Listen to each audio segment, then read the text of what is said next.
All right, welcome into, I'm not going to say the final edition of the Garden Report, but it is a final edition of a Garden Report. Right.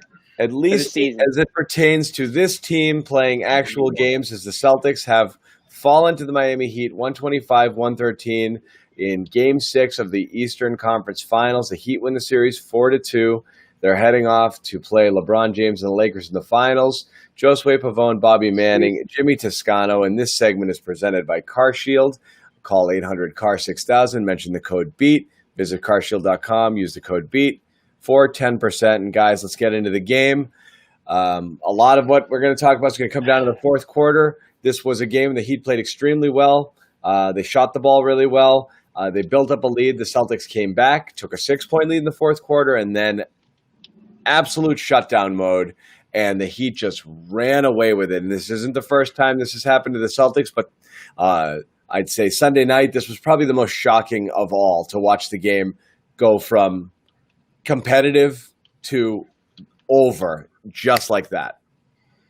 Yeah, I think that's definitely the most shocking part of it. It happened so quickly. The Celtics, they came in with a huge third quarter, which has always been the story of the Celtics team. Can they get it in the third quarter? They did it last game. They do it again. That carries into the fourth quarter. You get that lead, but then the Miami Heat offense counters back. And a lot of that had to do with what they did in transition. And Tyler Hero had a lot to do with that. Tyler Hero, I didn't expect much from Tyler in Game 6 after that huge explosion. I just didn't think he was that kind of volume scorer that he could, give them another 20-plus point game. But he didn't have to in this one. What he did in that fourth quarter was plenty. And, of course, Bam Adebayo crushed the Celtics on both ends. And the Celtics just never recovered from that fourth quarter. And when Tyler Hero started going in the fourth, you just saw the Celtics' body language that they just didn't have much left in them to fight. And then that's when the three-point attempt started going on, started chucking away.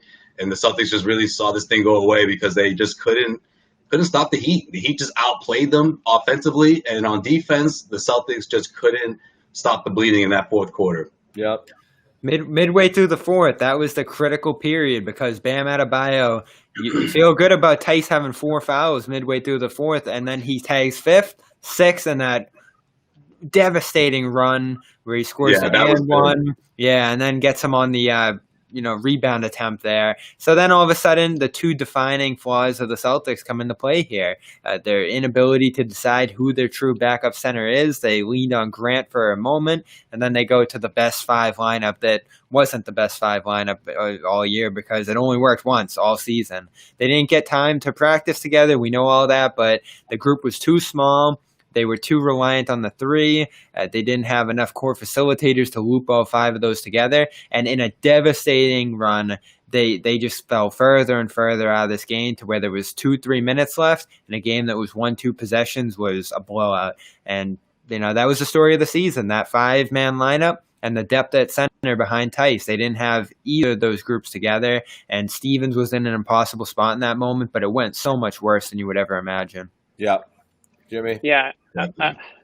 I think they were just as shocked as we were to watch the lead evaporate and the Heat sort of take over, where they were trying to get it back in one shot. And we've seen that multiple times during this playoff run, is that the Celtics fall in love with a 3-pointer, and the 3-pointer doesn't fall in love with them. So what they end up doing is shooting themselves into a deficit. And this time it was their final undoing. I mean, they started the game the same way, and they've started the last few games the same way, where they fall in love with taking those 3-pointers, outside shots. They don't attack the rim. They don't get to the line. I think they only went to the line 15 times tonight. Yep. And they took 44 3-pointers, something along those lines. I mean, that's just a crazy ratio. And that was their undoing. I think it was that lack of execution down the stretch, as usual. A lot of cooks in the kitchen and no chef. I don't know, but the no cooks thing works for Miami. That's the thing. There wasn't a glue guy for Miami. But they had a guy step up. They executed better. Yeah, exactly. And the Celtics didn't execute. They just go around saying, "Oh, I guess I'll be the guy this time down." Yeah, the Miami's mindset was every single person's going to set up everybody else. Like Bam scored 30 points, but he was dishing it all game long, setting everybody else up. Butler was a killer tonight, but still brought that mentality of I'm going to find Hero, I'm going to find Robinson when I need to. Like they they were like the old Celtics in a way. This team this year in Boston was more of an isolation, individual attack, pick and roll team where the Heat were cutting, pace and space, all those different things. Just two different mindsets on the court in this series. There were, but again, it just seems unfathomable what happened in that fourth quarter. Again. But we've said this how many times? We overanalyze. We've said this so many times. Yeah, I just think it comes down to the defense, though. No, you're right, Jimmy. That's always been Brad's bread and butter, the defense. And that's what's been pushing these teams, those underachieving teams. And it just didn't work this time around because I think defensively they just were outmatched. I think Tyler Hero, he's not like a Duncan Robinson, right? It wasn't like the kind of player who relies on the three-point shot. Down, yeah. He can break you down all over the floor. It doesn't matter. Mid-range, attack the rim. And then what happens? Once you start doubling him up, it opens up other teammates. Andre Iguodala. If somebody told me that he was going to drop 5 3-pointers in this game, I would have been like, get out of here. That's not I don't happening. want to hear his name again. I know, but that's what happens. You get 5 out. 3-pointers from Andre Iguodala. Josue, huge, man. They were under so much pressure. The Iguodala, Jay Crowder, those kind of guys had open shots all series long, and the only reason the Celtics got back into the series at all is because Jay Crowder went on a 18% 3-point shooting stretch on wide open shots. They just went so cold on their fifth option from 3. So he still worked around it, though. I mean, you look at the difference there, too. The Celtics just kept going back to the 3 again and again and again in the most important moments. Jay Crowder, with no 3-point shot left, still finds a way to score in this game and the last game on those cuts. Like, they had counterattacks when things didn't go right for them. Look, I know, but again, a lot of good looks. We do this all the time, and we did it through Toronto series. John doesn't like analysis. No, I do like analysis. It's just they were just knocking down the same threes that they missed all series long. They shot 20% last game and 48. They shot 14% last game and 48% this game from 3. It's not as everything else makes sense when you're breaking down possession by possession and what could happen here. The Heat shot 55% from the game, and they drained all the threes that they missed last game. Okay? Their 2 best players don't shoot threes, though. Yeah. So they made their threes, and it put the Celtics on their heels because they even when they had a good defensive series, the Heat were making their shots. They got all the rolls, they got all the bounces, they made all of their shots. And then also the Celtics had a bunch of breakdowns, and there was a lot of cutters, and there was just a lot of guys left open. They didn't play their best game, but again, the Heat shot the freaking lights out, and we're still down 6 in the fourth quarter, which is just amazing to me. Their shooters came through for them. I mean, me and John are like the guys getting kicked out of the bar, but we're saying, but the Celtics were still more talented team as we're like getting kicked out because that was. I've been saying that since Toronto. But they were. Toronto, we're not the only ones. Every national writer is writing about the Celtics have more talent. The Celtics have more talent. The Heat have to resort to tricks and gimmicks and zones and this and that to stay with them. But they shot. We said all series. The Celtics kept giving away games that they played better than the Heat in for the majority of the game. And they pissed away the series, giving away games 1 and 2. And they were bound to run into the one night where Miami, who is a pretty good shooting team, shot well. And this happened tonight. And that was it. They never recovered from it. Yeah, but you knew that was going to happen too. I mean, they had been getting worse and worse night in and night out. And it's like whether it's Game 6 or Game 7, they're going to bounce back from the shooting from the way they've been shooting. That's exactly what happened. I just thought the Celtics did a good job of weathering the storm. But again, I don't think the Celtics with Tyler Hero, when he caught fire in that fourth quarter, they were just donezo. I mean, there were so many guys in foul trouble. There were guys that couldn't stay with him, and then it just spelled a recipe for disaster. It really did. But they weathered it into the fourth quarter. 6-point lead. That's what I mean. Is like after that, what you basically have is what's happened to this team over and over again throughout the playoffs, which is complete breakdown in running anything that resembles a functional offense. When they have a lead and when they need to just keep playing what they get to where they need to get to doing one thing, then they abandon it completely, and they did it again. Yeah, I feel like the Celtics largely maximized their strengths throughout this because it was a great series for Tatum in the end. Brown, phenomenal. Kemba, you could kind of debate whether you could have got a little more from him, probably. Definitely could. at the end of the day, the Celtics didn't minimize their weaknesses. Like, they're running centers on and off the court because they don't trust them after Tice. Kemba got attacked to a large degree in this series for his defensive weaknesses. You didn't see Boston expose Miami's weaknesses the same way that Miami was able to expose Boston's. Like, the Heat showed up theirs, whether it was through the zone, whether it was through pulling Kelly Olynyk out of the rotation. Like, Spoelstra did a better job of minimizing the weaknesses that they had. Even Crowder, like, he went to hell and then he found other ways to score. Yeah, well, is what it is. None of us will disagree. I mean, even though Jimmy and I are the drunks in the bar saying more talent, we're not the only ones saying that. There's not a person in this. No, it should have went 7. Should have went 7. But there's not a person on this show who thinks that the Heat did not play the Celtics in this series. They absolutely did. Real quick, I just want to remind people again, the segment's presented by CarShield. Call 800-CAR-6000. Mention the code BEAT or visit carshield.com. Use the code BEAT to save 10%. CarShield, again, is America's #1 auto protection agency. And, guys, let's just put a bow on this game and this series. Frustrating because of the missed opportunity that was there in front of the Celtics. This was a team that they could have beaten. Not saying it was a collapse to not beat the Heat. The Heat were certainly a good team, but this was a clear path to the finals. And they mucked it, and who knows what would have happened. And it's really disappointing that we don't get to see that, them have a shot at LeBron and the Lakers here. Yeah, definitely. Go. Okay. Oh yeah, go ahead, Jimmy. No, you never go first. I know. You guys had so much dead air. I was like, okay, I guess. Well, no, Josue waits his turn too often, so I call on him first. But yeah, go ahead, Jimmy. I was just going to, to be honest, I lost my train of thought, but Josue, you go. Hey, want me to talk? I'm always more than happy. Go ahead, Bobby. Yeah, Bobby, you go. Lead off.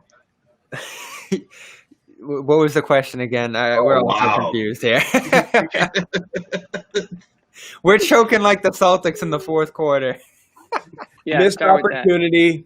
Having a shot here. Put a bow on it, yeah. And whether or not ultimately we view this as a disappointing end to the season, even though when we've talked about this a bunch of the post-game shows, they did outkick their coverage here. We moved the goalposts a lot on this team. The expectations prior to the season were not conference finals. They were maybe win a series and see what happens. And then it feels like the expectations changed because of the play of Tatum and Brown and seeing all of them and how it was working in the wings and the switchable wings and the athleticism and what a matchup nightmare they were. And now it feels like a disappointment that they didn't. Yeah, you put the context into 3 East Finals runs in 4 years. And the first, of course, they had no chance. The second, they had the 3-2 lead. And then here you have a favorable matchup. It's tough when you put that larger run of disappointments into, context there. But for this year, it was a mild disappointment because you do have to loop it back to the beginning. What the team seemed to have coming in versus what they built over the year. Felt like everybody on the roster got better, exceeded expectations that they had for the most part. But you do get to this point. You do see the shortfalls that they had, and you can imagine those continuing into coming seasons if they don't make some adjustments or if guys don't make strides within their game. So that's where it becomes disappointing because there were some big holes on the team in areas where they should have been much better when it comes to late games, when it comes to having a closing lineup, and when it comes to just mental fortitude. Like they had some extreme mental lapses this year. And always tag that on a young team, but not the coach. Yep, the coach and some veterans here. Kemba Walker is a veteran player, even if he doesn't have playoff experience. Hayward's a wash. That's tough. It feels like every Celtics team has had a major injury, and that happened again this year. When you stack this up, Bobby, you mentioned the 4 teams. The funny part about it was the team with the greatest expectations was the only one that didn't reach the conference finals. So again, every year that they've done so, it felt like a bit of an overachievement, which is why you can draw this moral victory. For some reason, this one just hurts more because of the path. Exactly. Because when you offer the proper context, you're like, wait a minute. The Celtics should be in the finals right now. Yeah. Like, let's think about it. Before the shutdown, if someone told you that the Milwaukee Bucks weren't going to be there for the Celtics to play and that the Celtics would top the Raptors in the best-of-7 series, what's the first question you're going to say? Then who the heck stopped them from getting to the NBA Finals? The Miami Heat did. And I'll tell you this much, even though Gordon Hayward wasn't 100%, it's still a disappointment that they were unable to beat this team in a best-of-7 series. Like, let's face it, Jason Tatum, whether it's his ascension, whether it's the fact that he's led this team, he's been the number one guy, or the fact that, Jaylen Brown has ascended throughout this whole bubble experience. I mean, between those two guys alone, and then you add Kemba, this team is more than talented enough to get to the NBA Finals. And a team like the Miami Heat, I give them credit. They were the better team. They outplayed the Celtics. You could make a strong case that Eric Spoelstra outcoached Brad Stevens, but at the end of the day, you can't say that. You're still disappointed. You're still disappointed because the Celtics should be in the finals, and they choked. In some ways they did. Whether it was not splitting those first two games or whether it was not closing out Game 6. Feels like they choked. Feels like those two games, those two instances, that has choke vibes for sure. Again, much like Toronto, it feels like there was a lot of self-inflicted stuff. I feel like Toronto was making it harder on the Celtics. I felt like Toronto brought the worst out of the Celtics because of their style of play. They were Miami.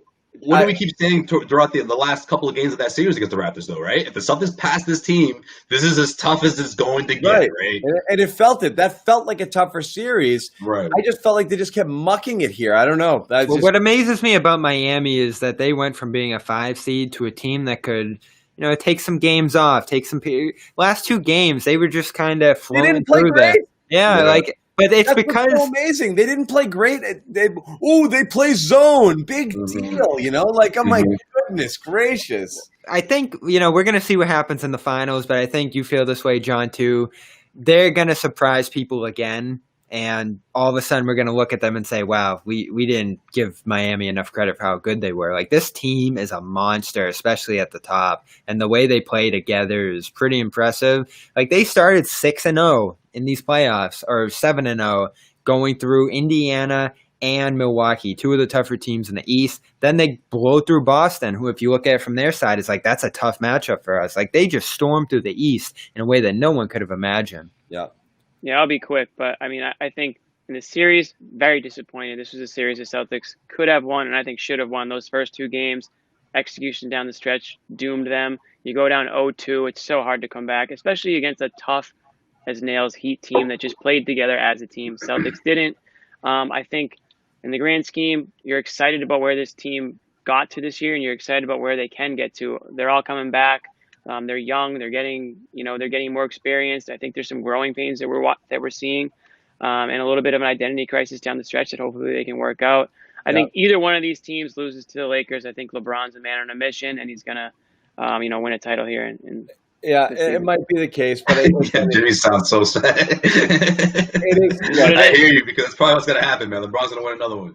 We're gonna wrap this up, but again, it says something about this team, and it's something that has to be addressed. And maybe it's just a maturity thing, but when they played their best, they won comfortably against good teams. They blew out Toronto a couple of times. Okay, they won comfortably in the 2 wins that they had against the Heat here, but they could not close close games, and it is a problem during the playoffs. During the regular season, they pissed away a lot of double-digit leads and big leads, and many games that they still hung on to win. But this is right, like Game 5 when they're up 7. I didn't feel comfortable. I didn't feel confident. I'm like, they can blow this any moment. You got to hope this isn't something that's in their DNA, and that is a maturity thing, and they can evolve from. We'll talk a little bit more about what lies ahead for this team as well. But follow us on our YouTube channel for all our Celtics coverage, and of course, segment presented by CarShield, America's #1 auto protection company. Call 800-6000. Mention the code BEAT or visit carshield.com. Celtics got beat. They got beat. Use the code BEAT because they beat us. Yeah, save 10%. Okay, beat. Jimmy Toscano, Bobby Manning, Josue Pavon. Thanks for watching.